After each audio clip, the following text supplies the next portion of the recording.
Bien, vamos a ver en esta oportunidad lo que significa el calor de reacción. Primero, el concepto de calor de reacción sería entonces, es el calor liberado o absorbido,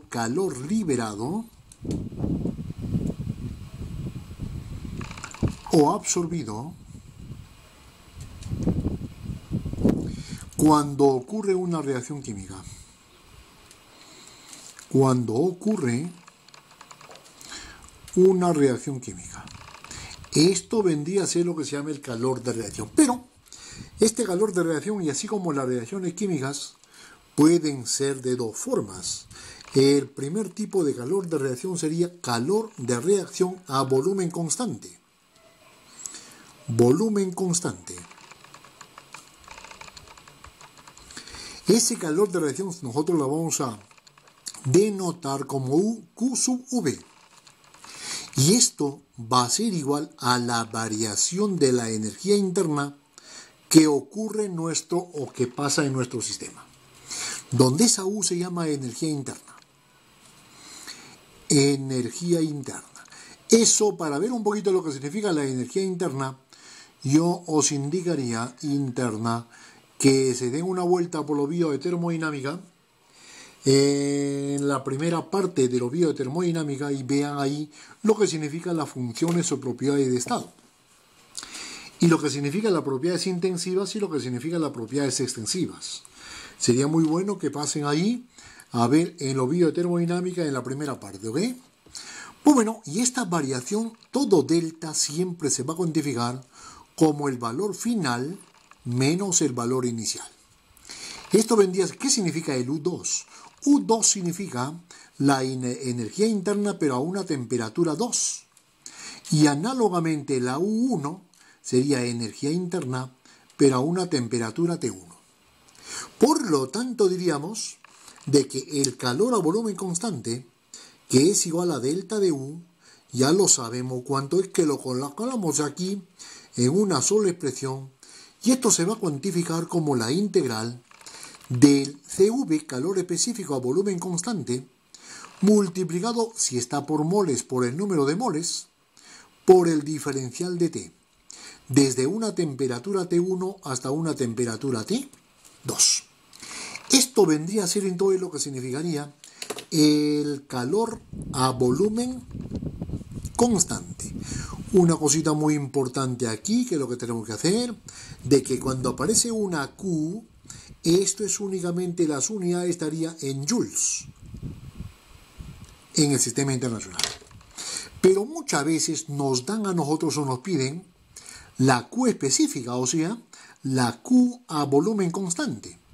Y esta Q específica no es más que la cantidad total de calor Q en joules dividido entre el número de moles o dividido entre la masa.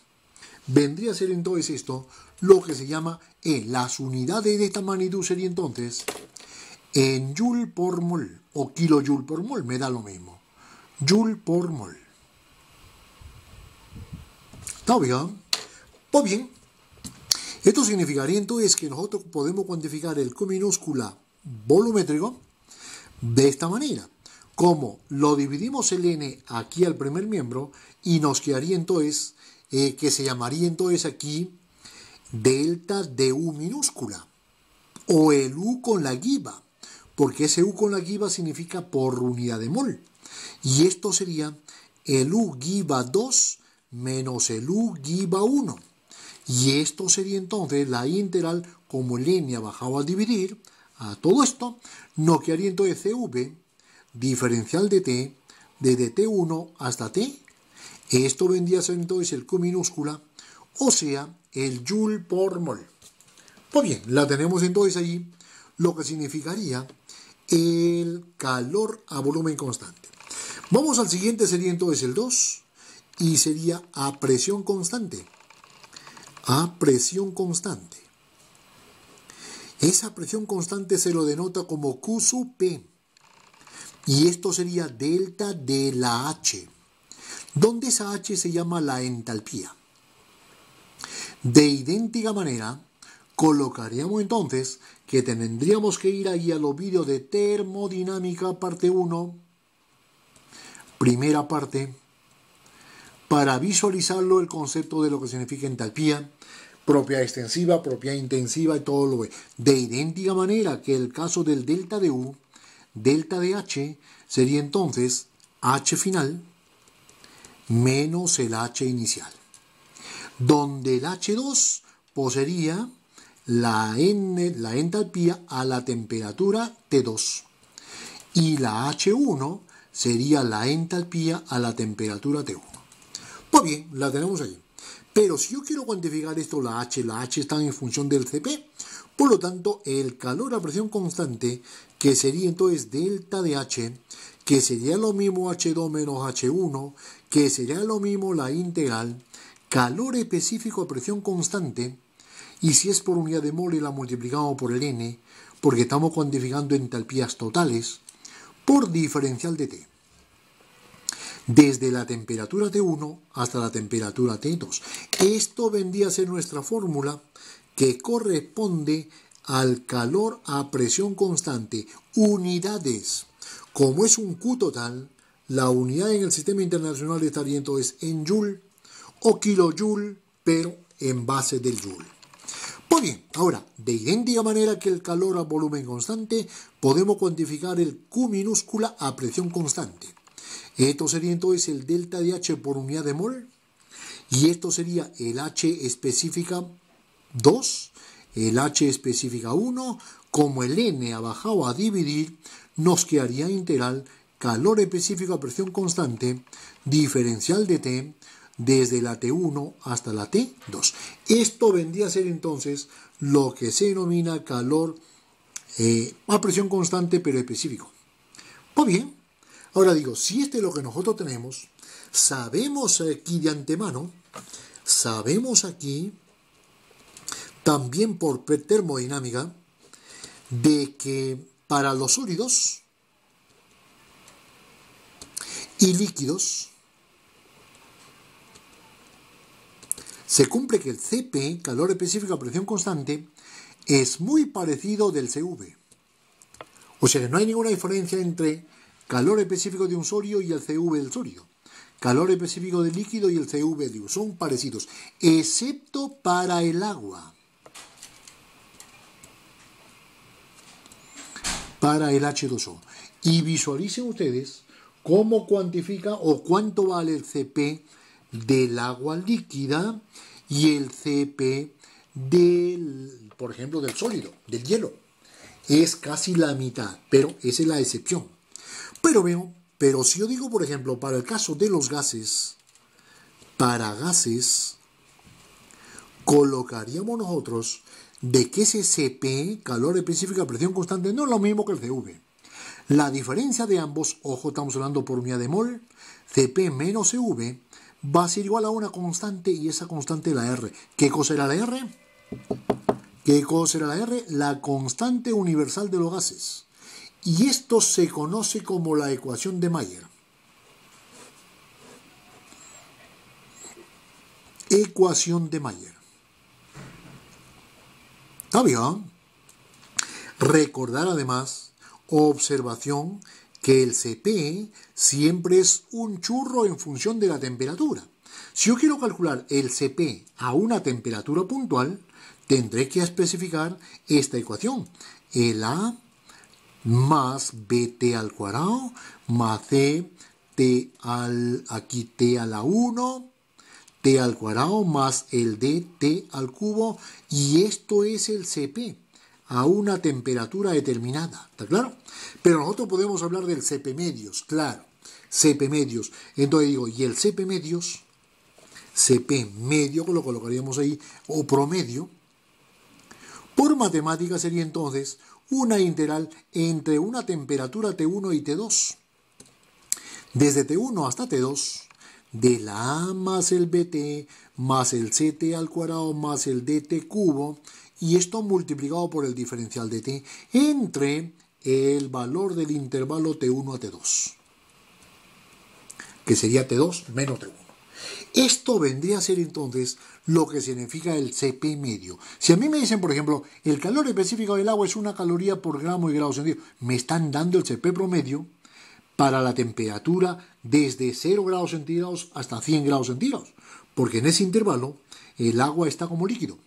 Entonces, pero no me dicen el Cp a 25 grados, que a lo mejor no es una caloría, pero en promedio sí es desde 0 grados hasta 100 grados, es una caloría por gramo de grado centígrado, ¿ok? De esta manera que vemos ahí. Por lo tanto, colocaríamos a partir de esta relación, o de esta relación, de aquí, de la específica, diríamos entonces que podemos acá despejar el H2, el H1 viene para acá, y nos quedaría entonces de que el H específica a la temperatura 2 sería el H específica a la temperatura 1, más cuánto la integral desde la temperatura 1 hasta la temperatura 2 del Cp multiplicado por el diferencial de T. Esto vendría a ser entonces el valor de la entalpía a una temperatura 2, sabiéndose el valor de la entalpía a la temperatura 1. Si hacemos acá una cosa muy interesante para simplificar los cálculos y formar la ecuación general del balance, colocaríamos entonces, si hacemos de que el H1, que es la entalpía a temperatura 1, es igual a la entalpía a la temperatura de referencia. Claro, porque yo para cuantificar esta H debo conocer este valor. Pero este valor la puedo hacer tomando un punto como referencia. Y ese H1 voy a decir lo que es la entalpía específica a la temperatura de referencia, que generalmente la temperatura de referencia es 25 grados centígrados. No porque lo diga la temperatura, sino porque las tablas termodinámicas están dadas a esta, o están cuantificadas a esta temperatura. Anteriormente, hará unos cuantos años atrás, las tablas estaban cuantificadas a 20 grados. Por lo tanto, la temperatura de referencia hubiera sido 20. Pero ahora, como están a 25, pues sería entonces 25. Vale, esto es así. Por lo tanto, podemos decir entonces de que esta entalpía de una sustancia en la temperatura 1 la podemos hacer como la entalpía específica. Cuando hablamos de temperatura de referencia, eso se denota de esta manera. Este cerito significaría a temperatura de referencia, que serían los 25 grados centígrados. Pero aquí colocamos F, y esta F significa deformación de la sustancia. Formación de la sustancia que estemos analizando. De la sustancia. Por lo tanto, diríamos entonces de que nos vamos de nuevo a nuestra relación y quedaría entonces de que el H a una temperatura T final, que no es la de 25 grados, sería entonces esto que es la entalpía de formación, entalpía específica, temperatura de referencia, de formación de la sustancia, más la integral de 1, que es la temperatura de referencia, hasta la temperatura T, puesto que estoy cuantificando a esta temperatura, Cp, que puedo aplicarlo allí, el churro, o puede que me den el Cp promedio. Si es el Cp promedio entre esta temperatura y esta, esto saldría de la integral diferencial de T. Esto me quedaría entonces como la entalpía de una sustancia. Si la sustancia es A, esto es A, Cp de la. Todo depende de qué sustancia estemos analizando. Esto sería entonces la entalpía a una temperatura T, cuando entre la temperatura de referencia y T no hay cambio de estado. No hay cambio de estado. O sea, cambio de estado significa no hay cambio, colocaríamos estrictamente hablando cambio de fase. Eso sí. ¿Qué significa cambio de fase? Que nosotros tengamos aquí, haciendo un diagrama de temperaturas, tengamos aquí la temperatura de referencia y quiero calcular a esta temperatura la entalpía. Aquí es la entalpía de formación y hay que cuantificar este valor para llegar a esta temperatura. Entre esta y esta no hay cambio de fase.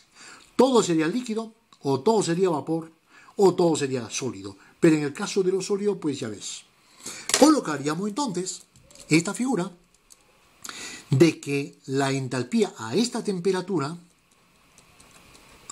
va a ser igual a la entalpía específica de formación más todo este churro.